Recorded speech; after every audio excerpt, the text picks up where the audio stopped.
선생님, 방금까지 멀쩡했어요. 진짜로요. 밥 먹고 잠깐 누웠을 뿐인데.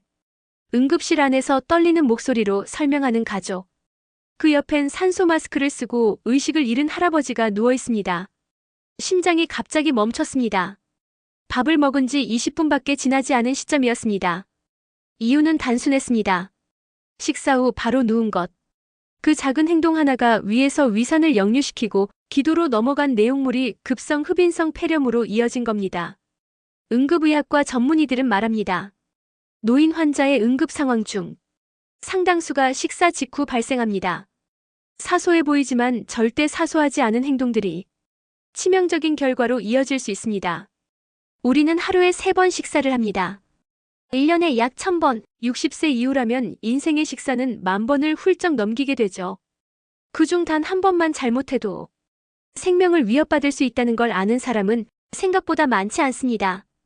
특히 70세 이후에는 소화 기능이 둔해지고 위장 운동이 느려지고 기관의 반사 기능도 약해지기 때문에 젊었을 땐 아무렇지 않았던 행동이 노년기에는 치명적으로 바뀔 수 있습니다. 얼마 전 방송된 의학 다큐멘터리에서는 한 요양병원 사례가 소개됐습니다. 80대 중반의 남성 환자 김 씨.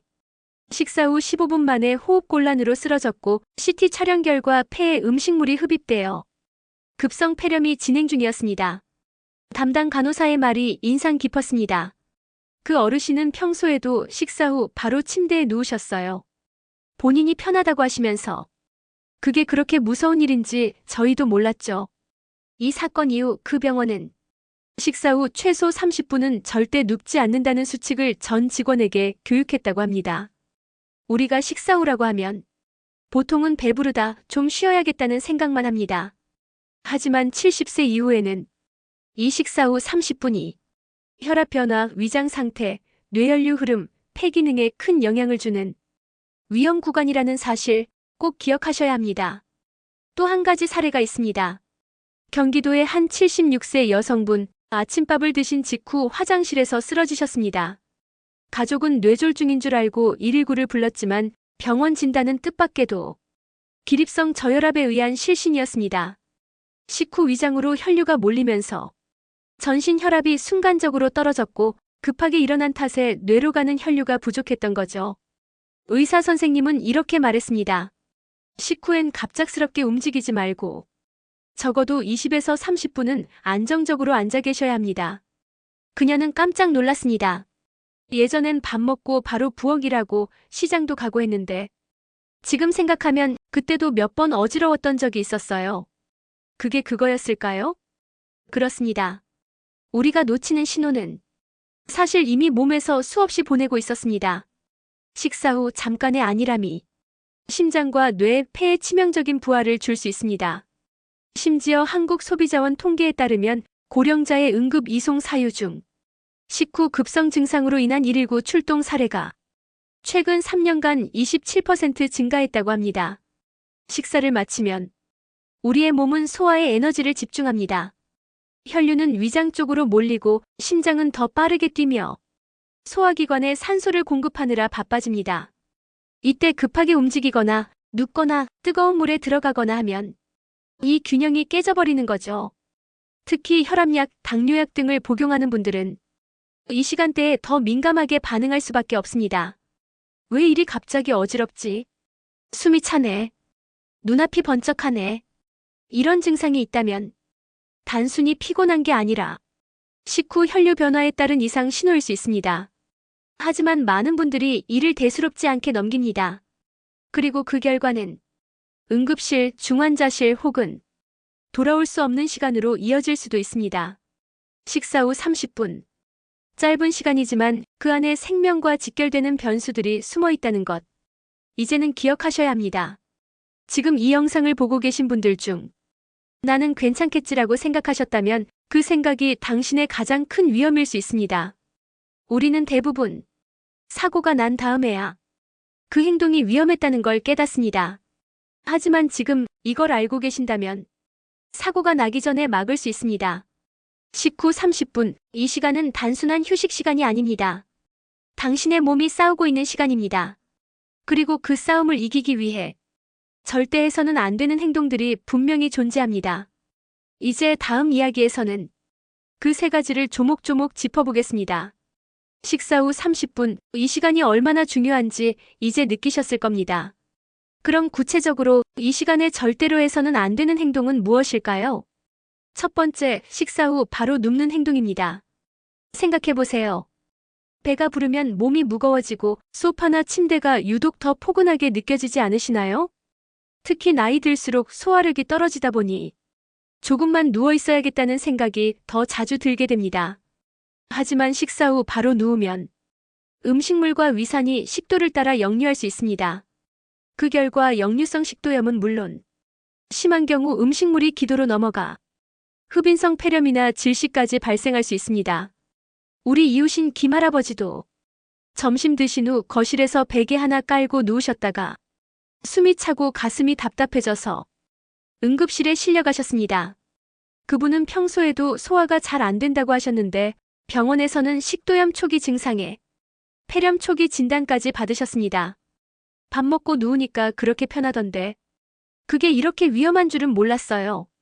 누워있는 자세는 위에서 식도로 음식물이 올라오기 쉬운 각도입니다. 특히 노년기엔 위장 운동이 느려지기 때문에 음식물이 위에 오래 머물게 되고 그 자체가 부담이 됩니다. 적어도 30분은 등받이 있는 의자에 바르게 앉아 편안하게 몸을 세운 채로 휴식을 취하셔야 합니다. 두 번째, 식사 직후 뜨거운 물에 들어가는 행동입니다. 식사하고 나서 뜨끈한 욕조에 들어가면 소화 잘 되지 않나? 이렇게 생각하시는 분들 의외로 많으십니다.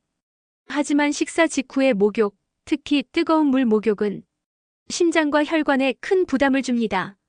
음식을 먹으면 몸속 혈액이 위장으로 몰립니다. 그 상태에서 뜨거운 물에 들어가면 피부로 또 혈액이 몰리게 되죠. 이때 심장은 2배 이상 열심히 뛰어야 합니다. 혈압이 급격히 떨어지거나 심장이 과부하로 인해 두근거리고 어지러운 증상이 나타날 수 있습니다. 76세의 이 여사님은 식후 목욕을 좋아하셨습니다. 하루 중 유일한 나만의 시간이라며 밥 먹고 나서 욕조에 물을 받아놓고 조용히 앉아 계시곤 했죠. 그런데 어느 날 목욕 중 갑자기 쓰러지셨습니다. 다행히 가족이 빨리 발견해서 큰일은 피했지만 진단은 식후 급성 저혈압성 실신이었습니다.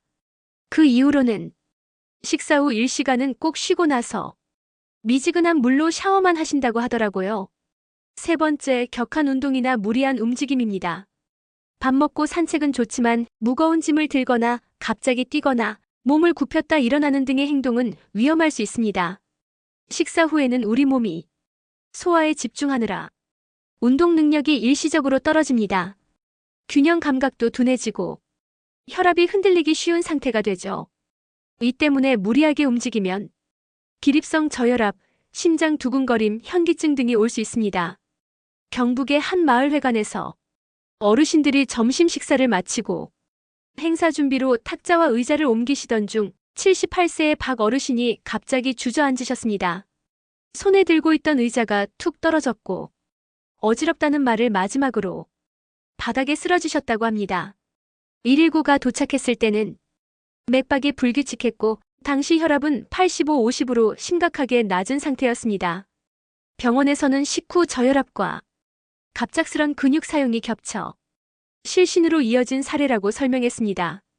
박 어르신은 이후로 밥 먹고는 절대 움직이지 않으신다며 이제는 손자들이 설거지하는 것도 못 말려 움직이면 혼나요. 우리 집에선.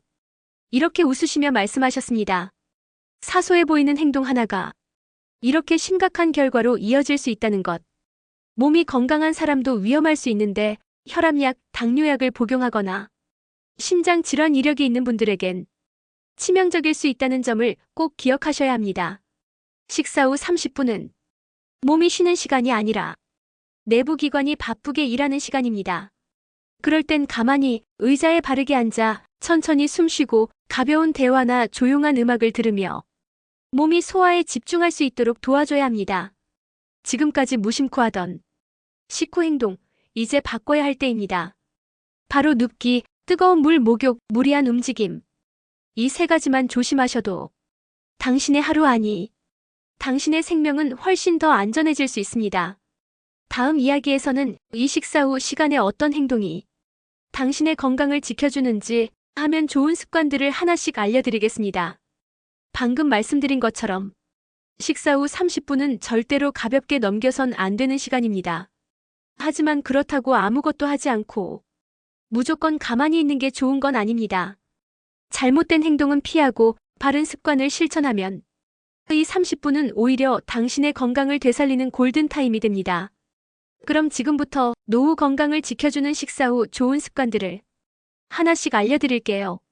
첫 번째, 바른 자세로 앉기입니다. 밥을 먹고 나서 바닥에 다리를 쭉 뻗고 앉아 계시는 분들 많으시죠?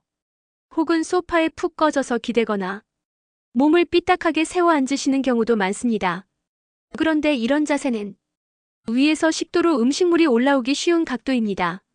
심하면 가슴이 타는 듯한 쓰림, 역류성 식도염 증상으로 이어질 수 있습니다.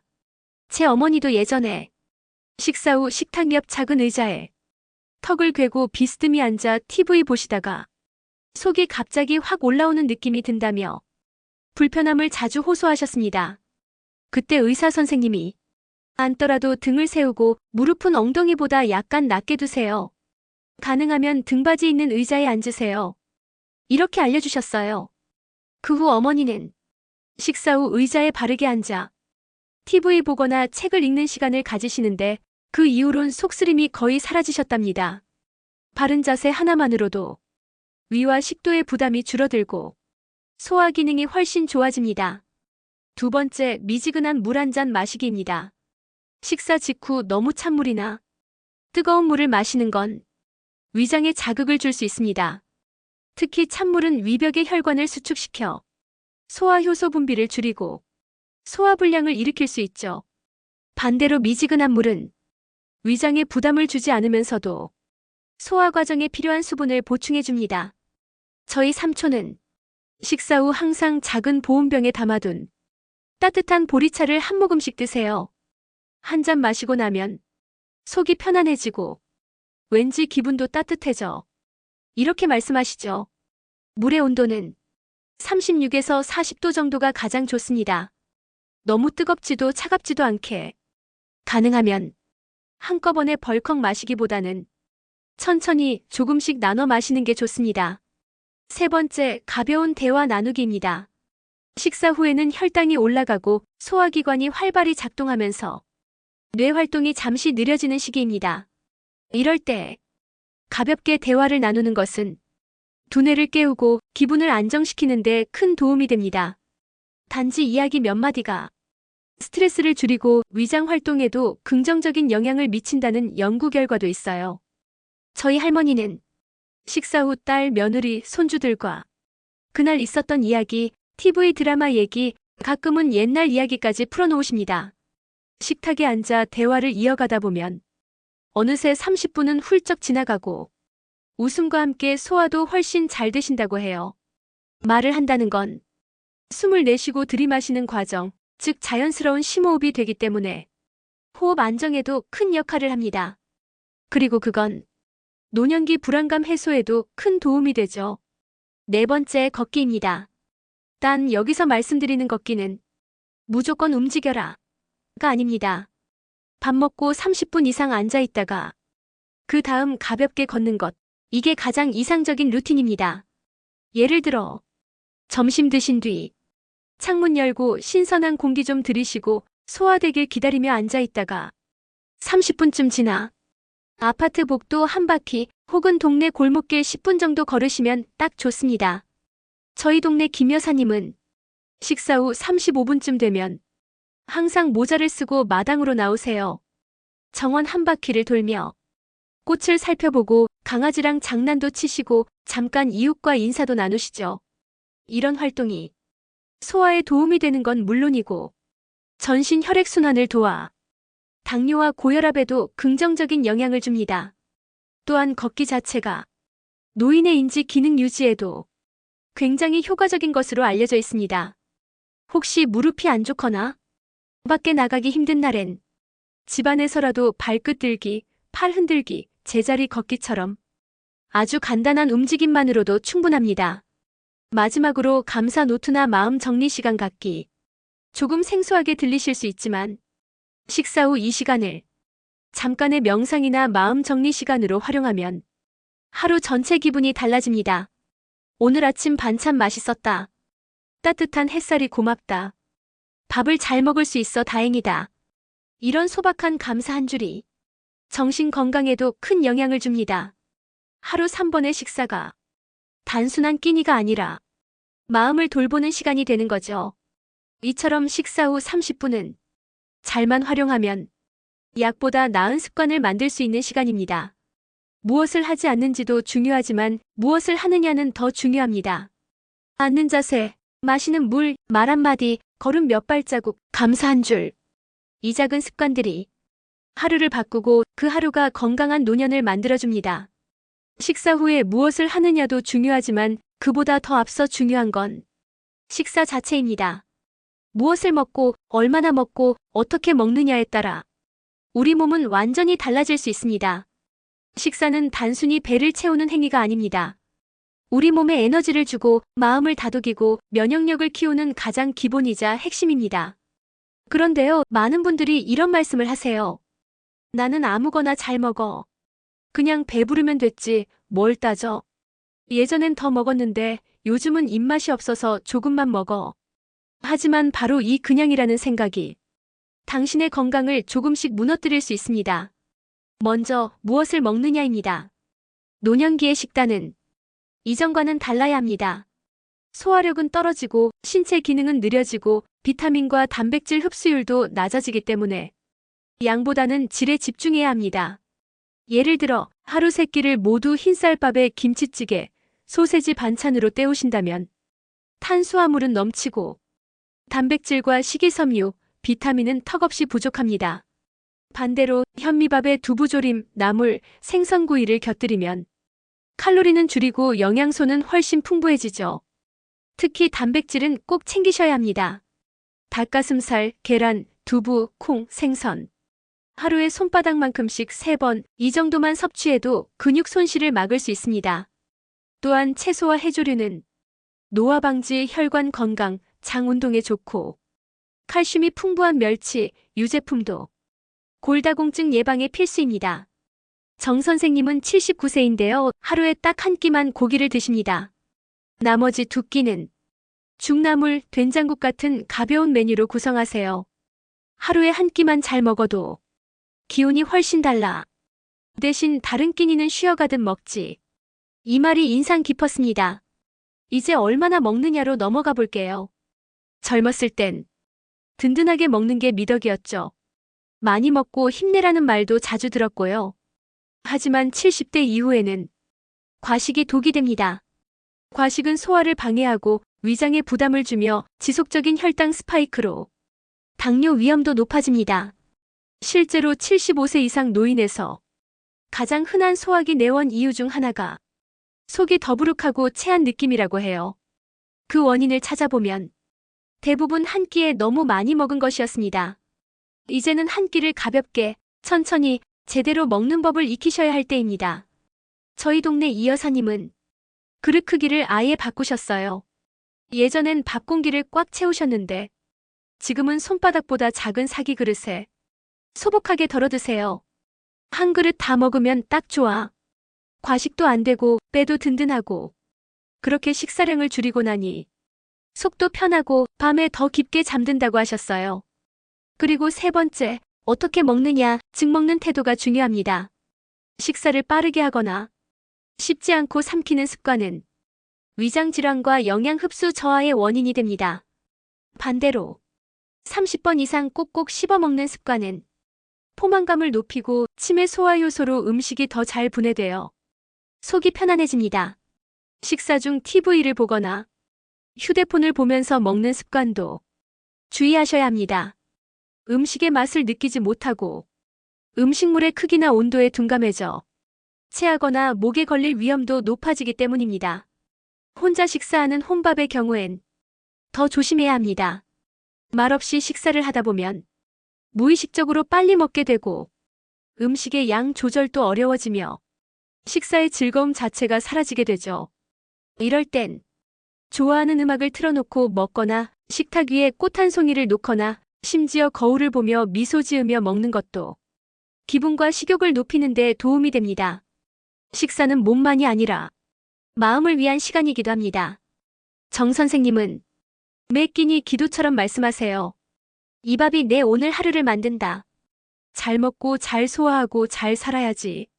이 말은 지금 이 순간 식탁 앞에 앉아 계신 여러분에게도 그대로 해당됩니다. 우리는 하루 3번 매일 반복해서 식사를 합니다. 그 하루하루의 식사가 몸을 지탱하고 삶을 움직이고 건강을 유지하게 만듭니다. 무엇을 얼마나 어떻게 먹느냐, 이 3가지는 약보다 강력한 당신의 건강 루틴이 될 수 있습니다. 그럼 마지막 이야기에서는 하루 3끼 식사가 우리 인생을 어떻게 지켜주는지, 평생 지속할 건강한 식사의 가치에 대해 마지막으로 말씀드릴게요. 지금까지 이야기했던 모든 습관과 실천들, 결국 그 시작은 단 하나, 하루 3끼 식사입니다. 우리가 하루 3번 식사를 한다는 건 그만큼 하루 3번씩 몸을 위한 기회를 갖고 있다는 뜻입니다. 그리고 그 기회는 아무리 비싼 약도, 좋은 병원도, 아무리 정교한 검사도 대신할 수 없습니다. 한 끼 한 끼가 나를 살리고 내 가족을 지키고 내 삶을 더 편안하게 만들 수 있다면 그건 가장 확실한 건강 투자 아닐까요? 제 친구의 어머니는 올해로 82세이십니다. 고혈압과 골다공증 진단을 받으셨지만 아직까지 병원 한 번 입원한 적 없이 건강하게 지내고 계세요. 그분은 매일 아침엔 죽, 점심엔 보리밥과 생선, 저녁엔 야채죽 또는 된장국에 밥을 조금, 그리고 꼭꼭 씹고 시간을 정해두고 TV도 끄고 정성껏 드십니다. 밥상에는 항상 국그릇, 밥그릇, 반찬 그릇들이 작고 단정하게 놓여 있죠. 내 건강은 이 밥상에서 왔다고 생각해요.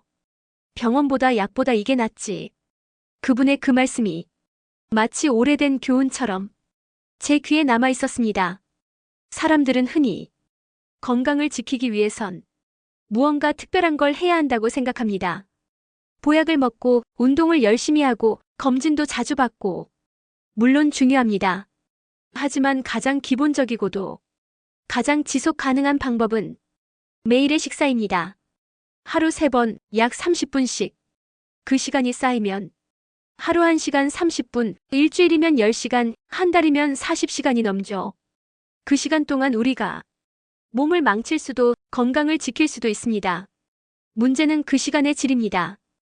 허겁지겁 먹고 짜게 먹고 많이 먹고 혼자 무심히 먹는다면 그 40시간은 오히려 내 몸을 해칠 수 있습니다. 반대로 차분히 앉아 감사한 마음으로 적당히 제대로 된 음식을 천천히 먹는다면 그 시간은 평생 건강의 씨앗이 됩니다. 이제는 잘 먹는 게 최고야. 밥 맛있게 먹는 날이 가장 행복해. 이런 말 괜히 하는 말이 아닙니다. 건강을 지키는 사람들은 결국 잘 먹는 사람들입니다. 많이 먹는 사람이 아니라 알맞게 먹는 사람. 적당히 제때 잘 씹고 즐겁게 먹는 사람. 그들이 아프지 않고 웃음을 잃지 않고 오래도록 자기 삶을 지켜냅니다. 또 한 가지, 식사는 연결입니다. 가족과 친구와 이웃과 함께 밥을 먹고 같은 반찬을 나누는 그 순간 사람과 사람 사이에 온기가 오갑니다. 홀로 드시는 분들도 그 식사 시간만큼은 자신과 연결되는 시간이 되어야 합니다. 스스로에게 말 걸고 감사하고 먹는 행위 자체에 집중해 보세요. 그게 바로 정신 건강을 지키는 작은 명상입니다. 저는 가끔 어르신들께 이렇게 여쭤봅니다. 오늘 드신 것 중 가장 맛있었던 게 뭐예요? 그러면 대부분 밥 한 숟갈, 된장찌개 한 입, 김 한 장 혹은 배춧국 국물 한 모금. 별거 아닌 것 같은 대답들이지만 그 안에 삶의 깊이가 담겨 있어요. 단순한 음식이 아니라 그걸 느낄 수 있는 마음과 그걸 즐길 수 있는 시간이 그 자체로 건강이라는 증거입니다. 혹시 지금도 나는 잘 못 먹어, 입맛이 없어서 그냥 대충 때워요. 이렇게 생각하고 계시다면 오늘부터 당신의 밥상에 조금 더 따뜻한 관심을 담아보세요. 조금 더 천천히 씹고 한 번이라도 더 눈을 감고 음미하고 한 숟갈마다 감사함을 떠올리세요. 하루 3번의 밥상이 당신의 건강을 지키는 가장 든든한 방패가 되어줄 겁니다. 이보다 더 분명한 건강 투자는 없습니다. 오늘 영상 끝까지 함께 해주셔서 정말 감사합니다. 지금 이 순간 당신은 이미 수많은 사람들과는 다른 건강한 선택을 하고 계십니다. 왜냐하면 대부분의 사람들은 식사 후 그냥 눕고 대충 움직이고 습관적으로 먹고 마시는 것에 익숙해져 있지만 당신은 지금 그 시간이 얼마나 중요한지 그리고 무엇을 바꾸면 달라질 수 있는지 스스로 알고 실천할 준비가 되어 있으니까요. 식사 후 30분. 아무도 중요하다고 말해주지 않았던 이 짧은 시간이 생명을 지킬 수도 건강을 해칠 수도 있다는 것. 그리고 바로 눕지 않기, 과식하지 않기, 소화에 좋은 습관 하나씩 실천하기. 이런 사소해 보이지만 강력한 실천들이 당신의 내일을, 아니 앞으로 10년, 20년의 삶을 지켜줄 수 있다는 사실. 이 영상 하나로 당신은 더 이상 무지에서 비롯된 실수를 반복하지 않게 될 겁니다. 그리고 이 영상의 내용을 딱 한 가지라도 직접 실천해 보신다면 생각보다 훨씬 빠르게 몸이 반응하고 기분이 달라지고 삶이 더 가벼워진다는 걸 직접 느끼게 되실 겁니다. 하루 3번 단 30분씩. 그게 당신의 평생 건강을 지키는 가장 확실한 투자라는 사실. 부디 잊지 마시고 오늘 식사 후부터 바로 시작해보세요. 그리고 혹시 주변에 늘 밥 먹고 바로 눕는 분이 있다면 이 영상 꼭 한번 봐봐 하고 살짝 건네주세요. 그 한마디가 누군가의 건강을 바꾸는 전환점이 될 수 있습니다. 안녕하세요. 은빛동행입니다.